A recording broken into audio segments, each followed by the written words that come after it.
I was a typical teenage boy, staying up late, immersed in video games and social media. One night, as I lay in bed, my phone buzzed, jolting me awake. I glanced at the clock. It was 3 a.m. I groggily reached for my phone, assuming it was a late-night text from a friend. But when I looked at the screen, my heart skipped a beat.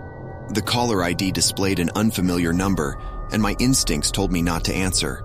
However, curiosity got the better of me, and against my better judgment, I accepted the call.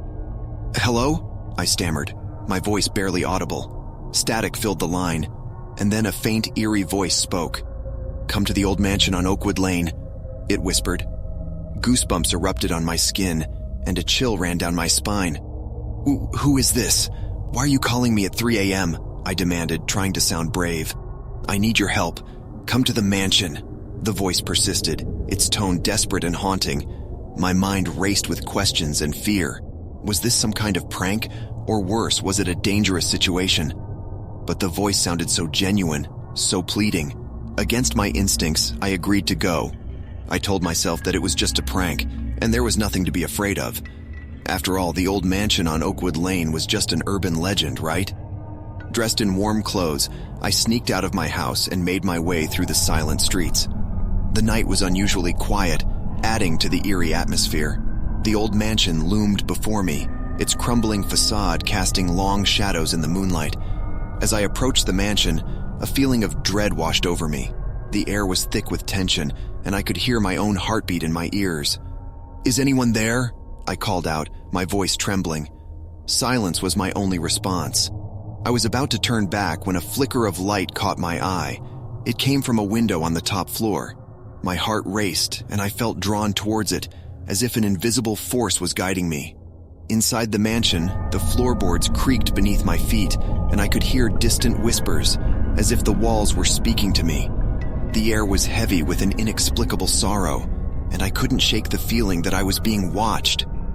As I ascended the creaky staircase, the flickering light drew me closer to a half-open door.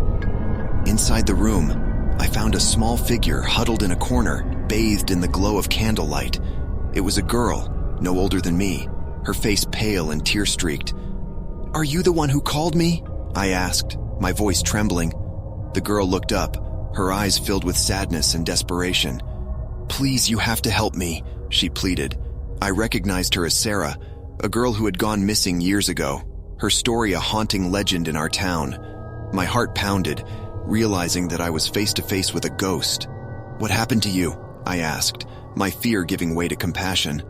Sarah told me a heartbreaking tale of how she had disappeared while exploring the mansion with her friends. They had played a dangerous game, one meant to summon spirits, but something had gone horribly wrong. Sarah's friends had left her behind, and she had been trapped in the mansion ever since.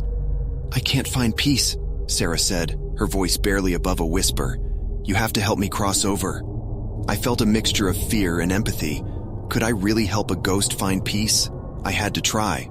Together, we retraced her steps from that fateful night. I could feel the presence of otherworldly entities watching us, testing our resolve. But I remained determined to help Sarah. As we reached the top floor, Sarah's spirit began to glow, and a sense of peace washed over her. "Thank you," she whispered, her form becoming more translucent. With a final goodbye, Sarah's spirit dissipated, leaving me alone in the haunted mansion. The weight of the encounter still lingered, but I knew that I had done something meaningful that night. As I made my way back home, the first rays of dawn broke through the horizon. The world felt different somehow, as if I had been touched by something beyond explanation.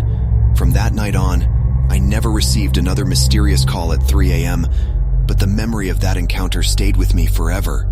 The haunted mansion on Oakwood Lane was no longer just a legend. It had become a place of profound significance for me, a reminder that even in the darkest of hours, compassion and bravery can bring light to those trapped in the shadows.